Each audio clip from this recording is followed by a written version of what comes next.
사랑하는 믿음의 성도 여러분, 여러분은 여러분이 믿는 하나님에 대한 첫 이미지가 어떻습니까? 하나님 하면 떠오르는 첫 이미지가 무엇입니까? 우리는 우리가 믿는 하나님의 첫 번째 이미지에 따라 우리의 미래는 달라진다고 생각합니다. 우리가 믿는 하나님에 대한 이미지에 따라서 말씀의 해석도 하늘과 땅 차이로 달라진다고 저는 경험합니다. 혹시 여러분이 믿는 하나님은 인간을 흙으로 창조하신 후 에덴 동산으로 데려가셔서 너 여기 보이는 이 나무 있잖아. 이거 먹으면 너는 반드시 죽어.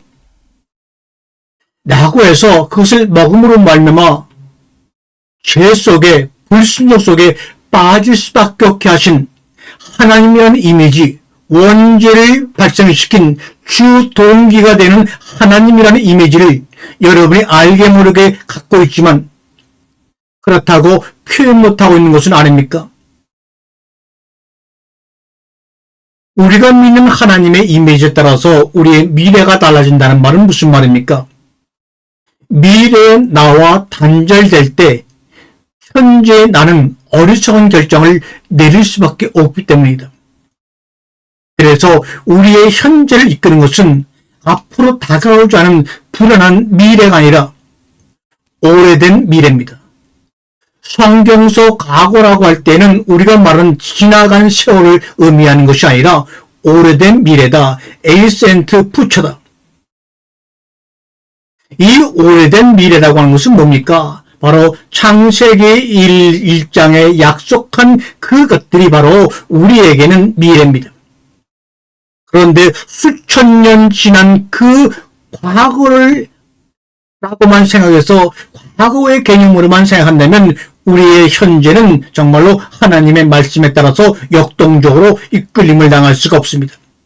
이것은 우리에게 약속된 오래된 미래를 하나님은 앞당기셔서 창세기를 통해서 우리에게 말씀하고 계셨다는 것입니다. 사랑하는 성도 여러분, 여러분의 신앙에 대해서 믿음에 대해서 진실한 자아를 가지시기를 바랍니다. 진정한 삶의 행복과 성공은 오래된 미래의 태초의 삶과 약속에 대해 그 나 자신에 대해 진실할 때만 가능합니다. 하나님에 대한 견해가 현재와 미래의 나에게 영향을 미친다는 사실을 다시 한번 여러분 되새겨 보시기를 바랍니다. 우리가 살면서 느끼는 가장 큰 두려움은 우리의 무능함이 아닙니다. 오히려 우리가 측량할 수 없을 정도로 강력하다는 사실이 하나님의 형상과 모양을 따라 지었다는 사실이 우리가 고백하지 않지만 가장 큰 두려움으로 다가옵니다. 우리를 위협하는 것은 자신의 어둠이 아니라 빛입니다. 우리는 자신에게 내가 누구기에 이렇게 눈부시고 멋지고 재능 있고 훌륭하고 강력한가라는 질문을 합니다. 그런데 그렇지 않은 그대는 누구인가? 그대는 하나님의 형상을 닮은 자녀인가? 그대의 소심한 행동은 세상을 이롭게 하지를 못합니다. 주변 사람들에게 불안감을 주지 않으려고 잠자코 가만히 있으면 세상을 밝게 비추지를 못합니다. 미래의 나와 더 깊이 연결될수록 지금 더욱 현명한 결정을 내릴 수가 있습니다. 미래의 내가 어떤 모습일지 깊이 생각해 보시기 바랍니다. 미래의 나, 오래된 미래, 에이센트 퓨처, 창세기 1장에 확고하게 표현된 미래의 나, 하나님과 나의 관계, 미래의 나는 오래된 미래 덕분에 더 탄탄한 기반을 갖추고 우리를 인도하려고 대기하고 있습니다. 창세기 1장, 2장, 3장에서 당신이 그리는 자신을 상상해 보시기를 바랍니다. 그리고 그렇게 됐다고 상상해 보셔요. 사느냐 죽느냐 그것이 문제로다가 힐립의 고백만 아니라 아담의 고백이요 우리의 고백입니다. 미래에 나와 단절되면 사람들은 자기 발등에 떨어진 불만 끊으려 정신이 없습니다. 그렇게 시급한 일들만 처리하다 보면 좋은 성과를 얻을 리가 없지요. 하지만 이것이 우리가 주변을 돌아보면 대다수의 사람들이 살아가는 삶의 방식입니다. 많은 사람들이 주로 단기적인 목표를 추구하며 그 결정이 장기적으로 어떤 결과를 가져올지 생각하지 않고 살아갑니다. 믿음은 미래의 나의 증거입니다. 얼마나 여러분의 눈과 귀에 많은 증거가 보이고 들리십니까? 믿음은 바라는 것들의 증거요 보이지 않는 것들의 실상이라고 말합니다. 인간은 존재하기 위한 기본적인 조건은 바로 희망입니다. 희망이 없다면 우리는 결국 시들어 말라 죽고 맙니다. 미래를 기대해야만 살 수 있는 것이 바로 인간의 특징입니다. 살아야 할 이유가 있는 사람은 모든 두려움을 어떻게 해서든 견뎌냅니다. 미래의 목적과 연결되지 않는 현재의 삶은 그저 감옥일 뿐입니다. 하나님의 형상과 모양대로 지음받고 창조된 인간이 불순종에 타락해 죄인의 나락으로 떨어진 인간. 그래서 예수를 믿고 구원받아 내 의지, 내 믿음으로 새로운 나를 개척하고 형성해 나가야 하는 나. 그러나 여러분 보셔요. 인생들은 출발부터가 평등하지 않습니다. 출발부터가 태어남부터가 평등하지 않은데 평등하다고 주장하는 무리들은 뭡니까? 모든 것은 평등한데 너희가 게을리고 너희가 능력이 없어서 그런 현상이 일어난 것이니 너희가 책임을 져야 돼. 누구를 탓해? 이 얘기 아닙니까? 과거에 대한 부정적인 스토리는 미래를 위협합니다. 하나님이 말씀하시는 우리의 과거는 부정적이지도 않고 그것이 미래를 위협하지도 절대로 않습니다. 선악과 사건은 우리를 부정적으로 인도하지도 않고 우리의 미래를 위협하려고 말씀하신 것이 아닙니다. 선악과를 따먹은 아담과 이브는 우리가 누가복음 15장에 보면 집을 나간 돌아온 탕자가 아닙니까? 만약에 아담과 이브가 하나님의 말씀을 완전히 지켜서 선악과를 따먹지 않고 온전한 큰 아들처럼 되었다면 어떤 일이 벌어졌을까요? 위협에서 탈출하는 시도로 갖게 되는, 믿게 되는 거기에 진정한 기쁨이 존재하지 않을까요? 내가 이것을 몸으로 말미암아 어떤 위협이 생기고 어떤 일이 일어날지 알지 못하지만 둘째 아들처럼 아버지의 재산을 다 가져가서 탕진하는 결과 거기서 생기는, 거기서 믿게 되는 진정한 기쁨이 어떤 것일까? 둘째 아들은 알았지만 큰 아들은 알지를 못했다고 성경은 고백하고 있습니다. 바로 그 이야기에는 하나님과 상관없는 내 인생의 이야기일 뿐입니다. 인간 대 인간, 인간과 환경. 하나님은 죽을 수 없는 존재입니다. 죽지 않습니다. 그런데 하나님이신 예수는 죽었습니다. 죽을 수 없는 분이 죽었다는 것은 우리는 그것을 어떻게 이해하고 받아들일 수 있을까요? 왜 그렇게 행동하셔야만 했을까 생각해 본 적 있으신가요? 죽음이란 단어는 하나님과 상관없는 의미가 없는 단어입니다.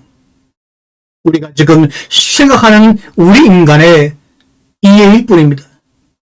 창세기 2장 11절에 죽고 죽으리라 무트 타무트란 이 죽고 죽으리라 처음으로 하나님과 상관없고 인간에게 피조물에게 상관있는 단어로 처음 사용하신 것입니다. 여러분 보세요.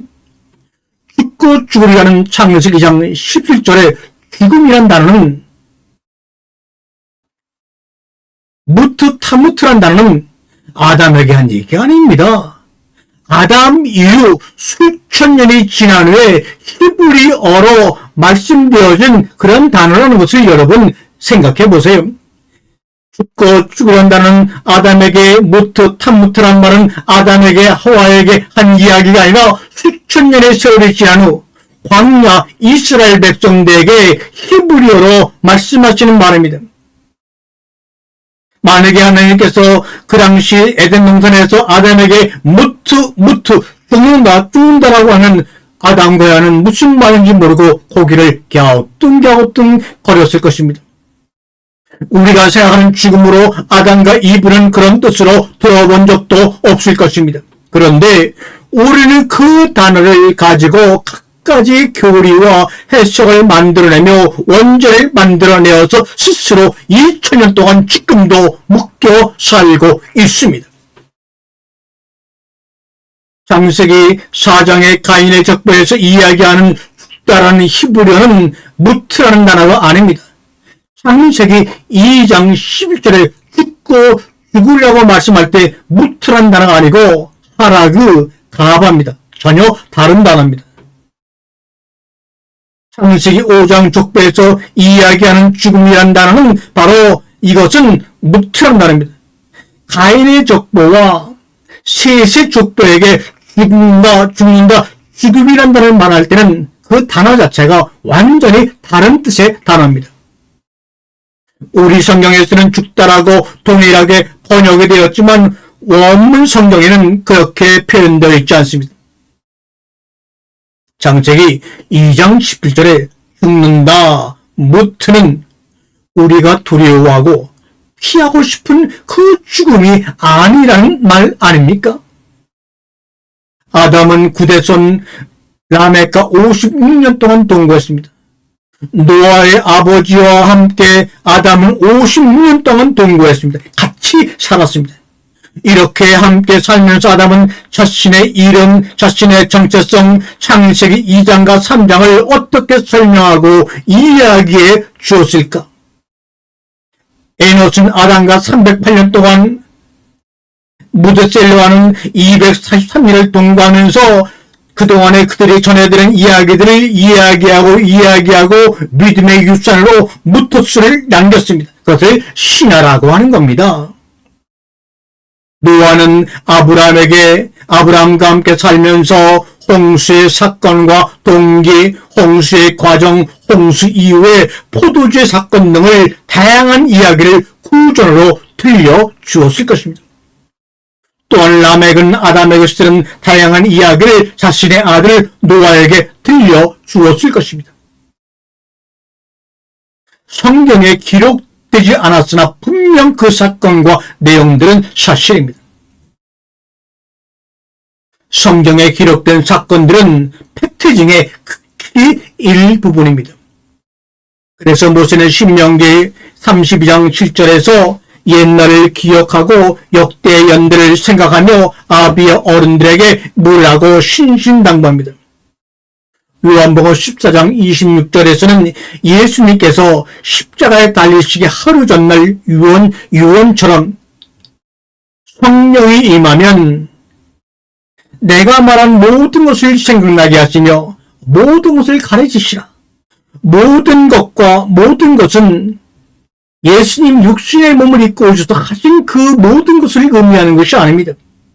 태초부터 말씀으로 천지를 창조했던 그런 모든 과정들, 그것들을 생각나게 해서 가르치시고 깨닫게 해주시겠다는 약속입니다. 사랑하는 성도 여러분, 더욱 찬란한 미래를 우리가 맞으려면 더 나은 과거가 있어야 합니다. 우리에게는 있습니다. 과거의 스토리를, 창세기 3장의 그 내용들을 예수님이 성령을 통해 우리에게 가르쳐 주시고자 했던 그 창세기 스토리를 거듭 반복해서 해석하고 재구성해 주시기를 바랍니다. 그러면 점점 더 성숙해지면서 가장 힘겨웠던 순간들마저 경외심과 기쁨으로 바라보게 될 것입니다. 고난에서 교훈과 삶의 의미를 얻게 되고 그 순간들을 우리는 사랑하게 될 것입니다. 이것이 바로 예수 그리스도께서 하신 말씀의 사역입니다. 즉 율법을 폐하러 오신 것이 아니라 완성하러 왔다는 말 아닙니까? 이 사역은 새롭게 해석해 하시려고, 그 사건의 어떤 스토리를 입히시려고 요한복음 14장 26절의 성령의 사역을 우리에게 말씀하고 있는 것입니다. 지금 알고 있는 지식에 갇히지 말고 상상력을 발휘해 보시기 바랍니다. 상상력은 하나님께서 인간들에게만 주신 하나님과 교토하는 귀한 도구입니다. 현재나 과거와 상관없이 당신은 어떤 사람이 되고 싶습니까? 당신이 찾는 것이 당신을 찾고 있다는 루미 시인의 말처럼 꿈이 있는 사업가가 아니라 성공한 사업가들을 가까이 접근해 보세요. 미래의 나를 향하여 가는 것보다 미래의 나를 현재로 끌어오는 게 더 사실상 수월합니다. 세상을 다르게 보려면 다르게 질문해야 합니다. 질문을 다르게 해야 혁신적인 생각에 불을 지피고 새로운 각도로 세상을 보게 됩니다. 세상을 보는 방식이 바뀌어질 때 당신이 보는 세상이 달라진다는 사실입니다. 사랑하는 성도 여러분, 여러분이 추구하는 것을 바꿔보십시오. 그러면 보이는 것이 달라집니다. 믿음의 실체, 정확히 여러분에게 이끌어옵니다. 이 세상을 살아갈 때는 미래의 나에 대한 위협들이 한두 가지가 아닙니다. 그래서 세상은 생각하는 대로 되지 않는다고들 이야기하죠. 여러분과 저의 미래의 나는 고정불변의 모습이 아닙니다. 우리가 우리의 삶이 나아갈 방향은 무궁무진합니다. 현재의 나는 미래의 나를 필연적으로 만나게 됩니다. 그때 땅을 치며 이를 갈미 있을 것이다. 아니면 보라 쉼이 좋구나 감격이 나올 것이냐. 오늘 이 시간 여러분의 결단에 달려 있습니다. 2년 후, 5년 후, 10년 후 여러분과 저는 죽지만 않는다면 누군가가 되어 있을 것입니다. 따라서 스스로 이 시간 이런 질문을 해봐야 합니다. 미래의 나는 어떤 모습일까? 이 질문은 아마도 인간이 스스로에게 묻는 가장 중요한 질문일 것입니다. 단순함이 복잡함보다 더 어려울 수 있습니다. 생각을 명료하게 다듬어 단순하게 만들기 위해 열심히 우리는 하루하루 노력해야 합니다. 노력 끝에는 분명 보람이 있습니다. 단순한 생각에 도달하면 산도 옮길 수 있기 때문입니다. 완벽함이라고 하는 것은 더는 추구할 것이 없는 상태가 아닙니다. 완벽함은 더 이상 제거할 게, 버릴 게 없는 상태입니다. 여러분이 당장 제거할 수 있는 덜 중요한 목표는 무엇입니까? 매일, 매 순간 목표가 충돌하는 상황에 직면하게 될 것입니다. 그럴 때 어떻게 하시겠습니까? 필요해서 열망해서 앞으로 나아가십시오. 알면서 행하지 않으면 정말로 아는 게 아닙니다. 미래에 내가 되는 단계를 한번 굳이 생각해 본다면 여러분 마음속에 원하는 것을 직접적으로 요청하는 것입니다. 이것을 기도라고도 하죠. 하나님에게 기도로 요청하세요. 여러분 주변에 눈을 비벼서 여러분 주변에 있는 전문가에게 요청하세요.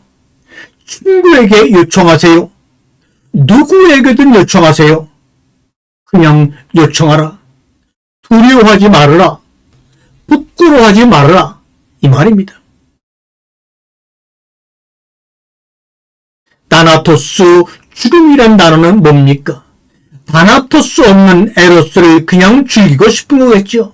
고통 없는 사랑을 즐기고 싶다는 사람들이 많이 있습니다. 믿고 싶지만 사랑하고 싶지만 다나토스는 죽고는 싶지 않다고 생각하지요. 그러나 다나토스 있는 그게 바로 거듭남입니다. 여러분의 삶의 죽음이 고난이 있는 게 바로 거듭남이요, 영생이요, 현재요, 영원입니다. 사람들은 금방 죽고 나만 계속 남아있는다면 얼마나 세상이 끔찍할까요? 저는 70평생을 살면서 목회자의 삶과 그 외의 다양한 직업을 갖고 살아가고 있었는데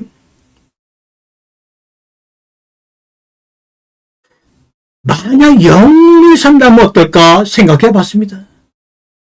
100년을 살다 수고할 기억이 몇 개나 될까 한번 생각해 보시기 바랍니다. 호메르스 소다시의 오디세우스는 10년간 전쟁을 했습니다. 그런데 그런 오디세우스, 집으로 가는 길을 찾기가 가장 어려웠다고 합니다. 우리가 야구를 주변에서 많이 보는데 야구에서 홈런이라고 합니다. 홈런, 집을 향해 뛰어가는 겁니다. 그게 그렇게 쉬운 일이 아니지요. 오늘 하나님께서는 문자를 통해서 우리에게 하나님의 말씀을 자세하게 기록해 놨습니다. 그것은 우리에게 들려주었던 아담이 남에게 노아가 아브라함에게 들렸던 이야기의 1000분의 1도 안 되는 거지만 그래도 그 문자는 오랜 세월에 거쳐 인간과 인간들이 만들어낸 상호간의 약속입니다. 그래서 여러분이 성경 문자에 붙잡히게 되면 성경이 하나님의 말씀이 아니라 인간의 약속이 되고 맙니다. 상상력과 언어가 글로 엮어졌는데 상상력과 언어가 글로 엮어지면서 그 모든 것들을 표현하지 못하고 있습니다. 세상의 사람들을 보게 되면 현재가 미래를 이기는 것 같습니다. 우리는 현재를 늘 무엇인가에 빼앗기고 강탈당합니다. 외눈으로 세상을 보지 말고 두 눈으로 세상을 보면 평온해집니다. 외눈이 뭡니까? 율법입니다. 두 눈이 뭡니까? 복음입니다. 선과 빛, 아침, 낮과 어둠, 저녁 분리해 보면 모두 다 외눈입니다. 그러나 선과 악과 빛과 어둠과 아침과 저녁을 초월해 보면 그것이 바로 복음입니다. 그것이 바로 사랑입니다. 그것이 바로 하나님 말씀을 설교하는 순포대에서 그리스도로 우리가 변화된 삶을 살아가는 것입니다. 톨스토이 에피스토의 백지 않은 소설 중에서 이런 이야기가 나오죠. 저 맑고 푸른 밑에서 인간은 과연 무엇을 하며 살아가는 것일까? 창세기 1장은 물질의 창조되는 이야기가 아니라 하나님께서 그 물질에게 기능과 관계, 질서를 부여하는 그러한 이야기입니다. 아름답게 지어진 집에서 살아가는 사람들의 가정의 이야기, 그 이야기를 우리에게 들려주는 겁니다. 그것이 바로 성전 이야기죠. 창세기를 보면 문대로 종류대로라고 번역을 했지만 원문 성경을 보게 되면 복수가 아니라 다 단수입니다. 사람도 홍수 때 사람도 땅도 다 단수입니다.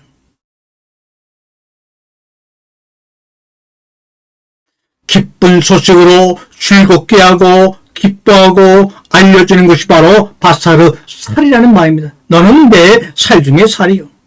그런데 그 살이 기능이 상실되면 그건 살코기요 혈육이 있는 자요 육신일 뿐입니다. 노아 홍수는 기능을 잃은 바살이 가라앉고 역으로 방주가 떠오르는 사건입니다. 창세기 6장 1절에 그 사람이 하아담 혈육이 땅 위에 번성하기 시작할 때 이것은 뭡니까? 구멍을 뚫고 상처를 입힌다고 하는 칼락이라는 단어의 번역입니다.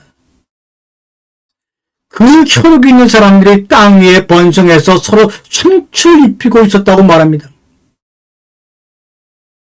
문제는 세상 사람이 문제가 아니라 나가 문제요 중심입니다. 보이는 우주가 문제가 아니라 안 보이는 나가 문제입니다.